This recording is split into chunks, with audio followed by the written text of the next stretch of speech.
የተፈጠረ ክስተት አለ። የቤተ መንግስቱን ጄኔራሎች ያስደነገጠውና በብልጽግናው ሊቀመንበርም ዘንድ ድንጋጤ የፈጠረው የባህር ዳሩ ክስተት ምንድነው? መኮር ግቤ የታየችው ሄሊኮፕተር ወደ አዲስ አበባ የወሰደችው ምንድነው? የሚሉትን ጥያቄዎች የሚመልስ ዝርዝር ዘገባ በዜናችን የምናስደምጣችሁ ቀዳሚ የግንባር መረጃ ነው። የአማራ ፋኖ በጎጃም ታላቅ ድል የተቀዳጀበትን የአውደ ግንባር መረጃ ለዝግጅት ክፍላችን ደርሶታል። ራዳማና አንበረ ሁዲት ላይ የነበረው ተጋድሎ ምን ይመስላል? የአምስተኛ ክፍለ ጦር አመራሮች ለአማራ አርሶ አደር ያስተላለፉት መልእክት በዜናችን ተካቷል። ዝርዝሩን ከዜናችን ታገኙታላችሁ። ጎንደር ላይ የሆነው ምንድነው? ከ10 ወራት በፊት አይደፈሬ በነበረው ቀጠና የብልጽግናው ሰራዊት ገብቶ በንጹሃን ላይ የፈጸመውን የጦር ወንጀል አስመልክቶ የጣና ቴሌቪዥን ምንጮች ያጋሩት መረጃ አለ። ብናት ላይ ደግሞ የመምህራን ስቃይ ከመቼውም ጊዜ በላይ ተባብሶ ቀጥሏል። በጣና ቴሌቪዥን የሰዓቱ ዜና የሚደመጥ መረጃ ነው፣ ተሰሙታላችሁ። የሚረዳኝ አጣው እንጂ እኔ ስራ እኮ ጆን ኤፍ ኬኔዲ እና ቻርልስ ደጎል የሰሩትን ነበር እየሰራ ያለሁት ይሉናል የብልጽግናው ሊቀመንበር አብይ አህመድ በንግግራቸው ላይ። ከህዳሴ ግድብ ላይ ትኩረቴን አንስቼ ወደ ኮሪደር ልማት ያዞርኩት ያለኝን ራዕይ ለህዝቤ ለማሳየት ነው። የጦር መሳሪያ መግዛት ፈልገን የሚቸግረን ገንዘብ የለም። የጦር መሳሪያ ለመግዛት የሚያበድሩንና የሚለግሱን ወዳጆችን አፍርተናል ሲሉም ያክሉበታል። ራሳቸውን ከአሜሪካው ፕሬዝዳንት ጆን ኤፍ ኬኔዲ ጋር ሲያወዳድሩ ትንሽም ቢሆን ማፈር ያልተሰማቸው የብልጽግናው ሊቀመንበር ትናንት ምሽት ከተላለፈው ንግግራቸው ላይ የተወሰኑ ሐሳቦችን በትንታኔ ተመልክተናቸዋል፣ ተሰሟቸዋላችሁ። እነዚህንና ሌሎች ለሰዓቱ የተመረጡ መረጃዎችን አካተን ያሰናዳነውን የጣና ቴሌቪዥን የቀን ዜናችንን ከዚህ ሰዓት ጀምሮ ወደ እናንተ ይቀርባል። በድጋሚ እስከ መጨረሻው አብራችሁን ቆዩ እያልን በቀጥታ ወደ ዝርዝር መረጃዎቹ እናመራለን።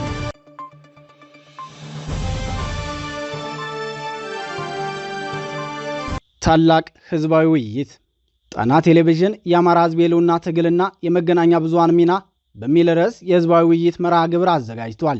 ሁላችሁም ተጋብዛችኋል። የውይይት ቀን የፊታችን ቅዳሜ ጁን 7 2025 ሰዓት 1 ፒኤም ኢስት በኢትዮጵያ ከምሽቱ 2 ሰዓት ጀምሮ ውይይቱ ይካሄዳል። ውይይቱ በዙም የሚካሄድ ሲሆን የመግቢያ አይዲ 264 853 4835 ፓስኮድ 089972 ጣና ቴሌቪዥን ከሐቅ ጋር።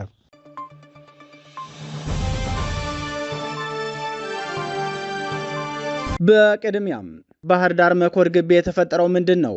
የአማራ ህዝብ የህልውና ትግል ወደ ላቀ ምዕራፍ መሸጋገሩን አመላካች ከሆኑት ምልክቶች መካከል አንዱ የሆነ ታላቅ ክስተት ባህር ዳር ላይ ተፈጥሯል። ባህር ዳር የሚገኘው የብልጽግናው ሰራዊት ምዕራብ ዕዝ ወታደራዊ ካምፕ ዛሬ ከማለዳው ጀምሮ ከፍተኛ ትርምስ ሲታይበት ማርፈዱን የሚናገሩት ምንጮቻችን ስሙ ያልታወቀ አንድ ከፍተኛ ማዕረግ ያለው የብልጽግናው ወታደራዊ አዛዥ በፋኖ ተመቷል ብለዋል። ይህን አስመልክቶም የአየር ኃይል ሄሊኮፕተር መኮር ግቢ በመግባት የወታደራዊ አዛዦችን ይዞ ወደ አዲስ አበባ መመለሱን ተናግረዋል። የአማራ ፋኖ በጎጃም አንደኛ ክፍለ ጦር ትናንት መኮር ተብሎ በሚጠራው የምዕራብ ዕዝ ካምፕ በቅርብ ርቀት ላይ ከብልጽግናው ሰራዊት ጋር ከፍተኛ ትንቅንቅ ሲያደርግ ውሎ ነበር። በከባድ መሳሪያ የታጀበው የትናንቱ ውጊያ 4 የብልጽግና ሰራዊት አባላት ከባድ ጉዳት ማስተናገዳቸውን የገለጹት ምንጮቻችን ከተጎዱት መካከል አንዱ ወታደራዊ አመራር መሆኑን አክለው ገልጸዋል። የአማራ ፋኖ በጎጃም አንደኛ ክፍለ ጦር ቃል አቀባይ ፋኖ ሀብታሙ የሱፍ በበኩሉ ወገልሳ ቀጠና ነጭ ድንጋይ ተራራ ተብሎ በሚጠራው ቦታ ከፍተኛ ትንቅንቅ ሲያደርጉ መዋላቸውንና ድል መቀዳጀታቸውን ለጣና ቴሌቪዥን በላከው ውጊያ ሪፖርት ዘገባው አስታውቋል። የትናንቱ ውጊያ ከመኮር ግቢ 1 ኪሎ ሜትር ርቀት ላይ መሆኑን የገለጸው ፋኖ ሀብታሙ ለባህር ዳር ኢንተርናሽናል አውሮፕላን ማረፊያ ደግሞ 700 ሜትር ብቻ ርቀት እንዳለው ገልጿል። ዛሬ ከመኮር ግቢ የተነሳውና ወደ አዲስ አበባ የተጓዘው የወታደራዊ መኮንን ትናንት ከተመቱት ይሁን ወይም ቀደም ሲል ተመተው ሕክምና ሲደረግላቸው ከቆዩት መካከል ይሁን ማወቅ አልቻልንም። የብልጽግናው አገዛዝ በአማራ ህዝብ ላይ የከፈተውን ዘረፈጂ ጦርነት እስከ ሰኔ 30 ለማጠናቀቅ ቀጠሮ ከያዘ ዛሬ 13ኛ ቀን ሆኖታል። በእነዚህ ቀናት የአማራ ፋኖ በርካታ ድሎችን የተጎናጸፈ ሲሆን በተለይም በፋኖ መሪዎች መካከል ያለው አለመግባባት ወደ ሰራዊቱ ሊተላለፍ ባለመቻሉ የቅንጅት ተጋድሎ በማድረግ ብልጽግናን ከፍተኛ ኪሳራ አድርሰውበታል። የትናንቱ የጎንደር ቀጠና የሁለቱ ድርጅቶች ታጋዮች በድል የታጀበው ውጊያም የፋኖ ድል አይቀሬነት ማረጋገጫ ምልክት መሆኑን አስተያየት ሰጪዎች ተናግረዋል።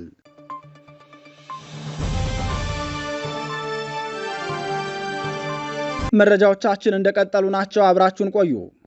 የአማራ ፋኖ በጎጃም የብልጽግናን ሰራዊት ከፍተኛ ኪሳራ ደረሰበት። የአማራ ፋኖ በጎጃም ራስ ቢትወደድ መንገሻ አቴከም 5ኛ ክፍለ ጦር እሁዲት በተባለ ልዩ ቦታ ላይ ከብልጽግናው ሰራዊት ጋር ያደረገውን ውጊያ በድል ማጠናቀቁን አስታወቀም። የብልጽግናው ሰራዊት አንበርና ላሊበላን እቆጣጠራለሁ ብሎ ጥቃት ለመክፈት እንቅስቃሴ ማድረጉን ተከትሎ የወርቅ አባይ ብርጌድ አባላት በትናንትናው ዕለት በቀን 27 9 ወር 2017 ዓ.ም ባደረጉት ውጊያ ሙትና ቁስለኛ አድርገውታል። ውጊያው ከ7 ሰዓታት በላይ መቆየቱን ከክፍለ ጦሩ የደረሰን መረጃ ጨምሮ ገልጿል። የብርጌዱ አራቱም ሻለቃዎች በመናበብ ያደረጉት ውጊያ በብልጽግናው ሰራዊት ላይ ድል እንዲቀዳጁ ያስቻላቸው ሲሆን በውጊያውም የብሬን አፈሙዝ ቦምብ ከ100 በላይ ወታደራዊ ሻንጣ 400 የክላሽ ጥይት 4 ካዝና በርካታ የዝናብ ልብሶችና አንድ የጠላት ምርኮኛ ኮፍ ክላሽ እንደያዘ ስለመማረካቸው የክፍለ ጦሩ ቃል አቀባይ ክፍል አስታውቋል። በተጨማሪም 40 ሙትና ከ40 በላይ ቁስለኛ በማድረግ የጠላትን ኃይል ማንኮታኮት ችለናል ሲል የወርቅ አባይ ብርጌድ 2ኛ ሻለቃ አባል የሆነው ፋኖ አደራጀው ተናግሯል። በተጨማሪም በሁዲት ከተማ መሽጎ የነበረውን የብልጽግና ሰራዊት ከአንበር ከላሊበላና ከሁዲት ዙሪያ የነበረውን በሙሉ ከተማዋን አስለቅቀው እስከ ወሎ ሰፈር ተቆጣጥረውት እንደነበረ ፋኖ አደራጀው አክሎ ገልጿል። ይህ በእንዲህ እንዳለ ይኸው የራስ ቢትወደድ መንገሻ አቴከም 5ኛ ክፍለ ጦር ገረመ ወንዳወቅ ብርጌድ በብር አዳማ ከተማ ከህዝብ ጋር ውይይት አድርጓል። የብልጽግናው አገዛዝ ለባዕዲን ባስተላለፈው ጥብቅ መመሪያ መሰረት የአርሶ አደር ጦር መሳሪያን ለመክፈፍ ዘመቻ ተጀምሯል። ይህን ዘመቻ አስመልክቶ የአማራ ህዝብ የህልውና ትግል መሪ የሆነው የአማራ ፋኖ የግል ጦር መሳሪያ ያላቸው አርሶ አደሮችና የከተማ ነዋሪዎች ትጥቃቸውን እንዲጠብቁ እንጂ እንዳይለቁ አሳስቧል። አማራ ትጥቁ ነው ዋስትናው ሲሉ የገለጹት የአማራ ፋኖ በጎጃም 5ኛ ክፍለ ጦር አመራሮች የጠላታችን ስኬት ትጥቃችንን ስናወርድ ነው። አማራ ትጥቁን ካወረደ በቀላሉ አንበርክከን እናስገብረዋለን። ነገር ግን ትጥቁን ለማስወረድ የተቀናጀ ዘመቻ ማድረግ ይኖርብናል ብሎ ጠላት ብልጽግና ዘመቻ ከፍቷል። በመሆኑም ሁሉም አማራ የግል መሳሪያውን አጥብቆ ሊጠብቅ ይገባል ብለዋል። የብልጽግናው አገዛዝ በመላው አማራ ክልል መሳሪያ ለማስወረድ መመሪያ ማውረዱ ታውቋል።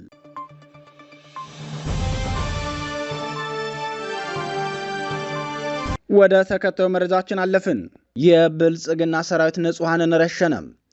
ከ10 ወራት በፊት የብልጽግናው ሰራዊት ለመግባት በማይዳፈርበትና አሁን ግን ሙሉ በሙሉ በተቆጣጠረው አንዳቤት ወረዳ ንጹሐንን መረሸኑን ምንጮቻችን ገለጹ። እንደ ጣና ቴሌቪዥን ምንጮች ከዚህ በፊት በዚህ ቀጠና የብልጽግና ሰራዊት በነጻነት አይንቀሳቀስም ነበር። ነገር ግን በተለይም ካለፉት 6 ወራት ወዲህ ወረዳውን ሙሉ በሙሉ የባዕዲን መዋቅር ከተረከበ በኋላ በንጹሐን ላይ የሚደርሰው ግፍና መከራ ብዙ ነው ብለዋል።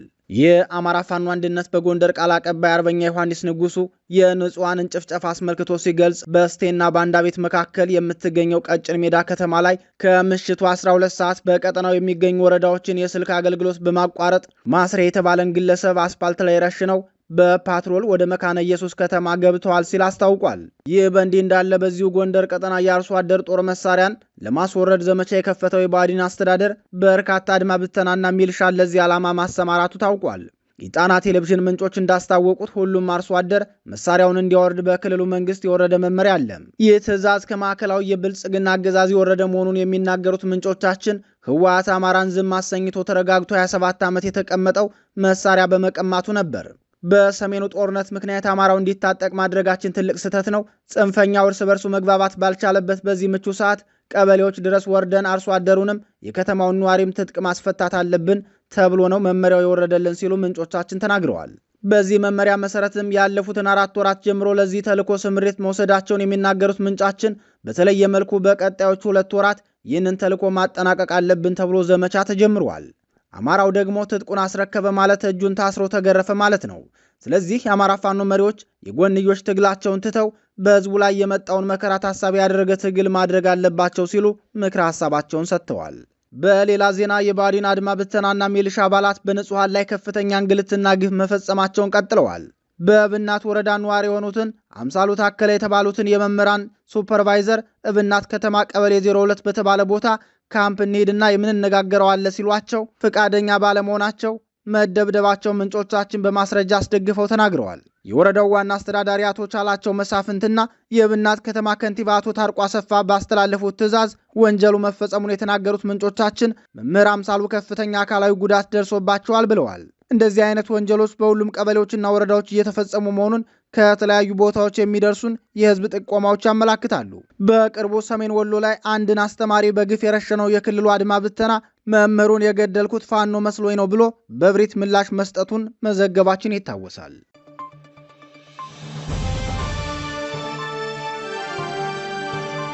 በመጨረሻም የፈለግነው መሳሪያ የመግዛት አቅም አለን። አብይ የብልጽግናው ሊቀመንበር አብይ አህመድ ትናንት ራሳቸው በሚያዟቸው ሚዲያዎች ሰፋ ያለ ጊዜ የወሰደ ቃለ ምልልስ አድርገው ነበር። በቃለ ምልልሳቸውም እኔ የምሰራውን ህዝቡ ስላልተረዳ ነው የሚተቸኝ እንጂ ከእኔ በፊት ጆን ኤፍ ኬኔዲ እና ጄኔራል ዳጎል ከሰሩት ጋር ተመሳሳይ የሆነ የስኬት ጉዞ ነው የጀመርኩት። ልክ እንደኔ እነሱም ትችት ይቀርብባቸው ነበር። ነገር ግን ለትችት ጆሮአቸውን ባለመስጠታቸው እቅዳቸውን አሳክተዋል። እኔም ተናግሬ ያልፈጸምኩት ጀምሬ ያልጨረስኩት የለም ሲሉ ተሰምተዋል። ከዚህ የብልጽግናው ሊቀመንበር ቃለ ምልልስ ላይ በምሳሌነት የቀረቡት ጆን ኤፍ ኬኔዲ የጠፈር ምርምርን፣ ጄኔራል ዳጎል ደግሞ የባቡር ትራንስፖርትን እንጂ ፓርክና ሆቴል አልገነቡም ነበር። ሁለቱም የተጠቀሱት የአሜሪካና የፈረንሳይ መሪዎች በአገራቸው የነበረውን ጦርነት አስቁመው ህዝብን ወደ ሰላም መለሱ እንጂ አንጻራዊ ሰላም የነበራትን አገራቸውን ፍጹም የቀውስ ቀጠና አላደረጉም ሲሉ ከብልጽግናው ሊቀመንበር ቃለ ምልልስ በኋላ አስተያየት የሰጡ ተንታኞች ገልጸዋል። ሌላው በጠቅላይ ሚኒስትሩ የቀረበው ሐሳብ የጦርነት ፖሊሲያቸውን እስከ ሞት ድረስ እንደሚታመኑለት ያረጋገጠ ንግግራቸው ነው። የብልጽግናው ሊቀመንበር ለጦርነት ያላቸውን ታማኝነት በገለጹበት ንግግራቸው ወደ ስልጣን ስንመጣ ኢትዮጵያ የጦር መሳሪያ ለመግዛት ተቸግራ ነበር። ዛሬ ግን የፈለግነው መሳሪያ ለመግዛት የሚከለክለን የለም። ፍላጎቱ አለን፣ ገንዘቡ አለን። ገንዘብ ቢቸግረን ደግሞ የሚደግፉን ወዳጆችን አፈርተናል ሲሉ ጦርነት ጠማቂና ጦር ሰባቂ ወዳጅ ማፍራታቸውን በኩራት ተናግረዋል። ሆኖም አንድም ቦታ ላይ ግብርናውን ስለማዘመን፣ ስለ ማዳበሪያ ፋብሪካ ግንባታ፣ ስለ እርሻ መሳሪያዎች እድገት ከየትኛውም አጋር ጋር ውይይት ማድረጋቸውን አልተናገሩም። ከዚህ በተጨማሪ አርሶ አደሩ በተደጋጋሚ ጊዜ እየታነቀ ወደ ጦር ሜዳ የሚሄድበትን የስርዓቱን ጦረኝነትም ለማስቆም ፍላጎት አላሳዩም። ከዚህ ይልቅ በየትኛውም ሁኔታ ኢትዮጵያን ለማስከበር ዝግጁዎች ነን በማለት በአገር ሉዓላዊነት ስም ከጎረቤት ሀገራት ጋር ወደ ጦርነት የመግባት ፍላጎታቸውን ገልጸዋል። አገርን አሻጋሪ በሆኑ ፕሮጀክቶች ላይ ጊዜ ማጥፋት እንደማይፈልጉ በገለጹበት ሌላው የንግግራቸው ክፍል ደግሞ ህዳሴን እንዳመጣው በየቀኑ ከፕሮጀክት ማናጀሩ ጋር እየደወልኩ ከታተለው ነበር። ዛሬ ግን እሱን ትቼ ወደ ኮሪደር ልማትና ሌሎች ፕሮጀክቶች ፊቴን አዙሬያለሁ። እነዚህም ፕሮጀክቶች በየቀኑ በአካል እየተገኘው ነው የመከታተላቸው ብለዋል። ጆን ኤፍ ኬኔዲ ከቤተ መንግስቱ እስከ ናሳ እያሽከረከረ ፕሮጀክቱን ይከታተለው እንደነበረው ሁሉ እኔም እንጦጦን፣ ጫካ ፕሮጀክትን፣ ወዳጅነት አደባባይንና ኮሪደር ልማት ስራዎቻችንን በአካል እየተገኘው ነው የተከታተልኳቸው በማለት ጊዜያቸውን ምን ላይ ሲያጠፉ እንደሚውሉ በኩራት ተናግረዋል። ቃለ ምልልስ ለማለት ከሚያስቸግር ንግግራቸው በኋላ በርካታ አስተያየቶች በተለያየ መንገድ ተሰጥተዋል። ለጣና ቴሌቪዥን አስተያየታቸውን ከሰጡ የፖለቲካ ተንታኞች መካከል በተደጋጋሚ እንደሚባለው የሰውየው አእምሮ መፈተሽ ይኖርበታል የሚሉት ይገኙበታል። ተንታኙ ሲቀጥሉም ኢትዮጵያ ብቻ ሳትሆን ሰውየውም የመቀየር ተስፋ እንደሌላቸው ያረጋገጥኩበት ቃለ ምልልስ ነው፣ በአገሬ ለመጀመሪያ ጊዜ ተስፋ የቆረጥኩበት ዕለትም ነው ሲሉም ሐሳባቸውን አጽንተዋል። ቀድሞ ተዘጋጅቶ ከሰጧቸው ጥያቄዎች መካከል ሊጠየቁ የሚፈልጓቸውን ብቻ መርጠው የጠየቁትና በጠቅላይ ሚኒስትር ጽሕፈት ቤት ኤዲቲንጉ ተሰርቶ በሁሉም ሚዲያ እንዲተላለፍ የተደረገ ቃለ ምልልስ ነበር። ስልጣን በያዙ ማግስት እንኳን የእሳቸው መግለጫ ይቀርና የፓርቲያቸውም ስራ አስፈጻሚ ስብሰባ በቀጥታ የቴሌቪዥን ስርጭት እንደሚተላለፍ ቃል ገብተው የነበሩት የብልጽግናው ሊቀመንበር ወራዊ ጋዜጣዊ መግለጫንም አስቁመውታል።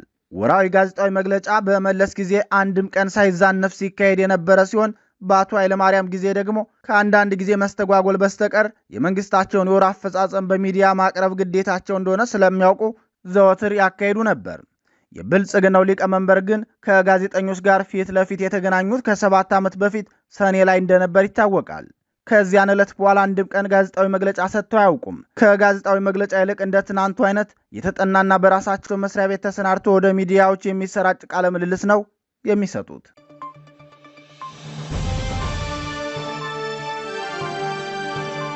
ክቡራትና ክቡራን የጣና ቴሌቪዥን ቤተሰቦች ለሰዓቱ የተዘጋጁት መረጃዎች የተከታተላችኋቸውን ይመስሉ ነበር።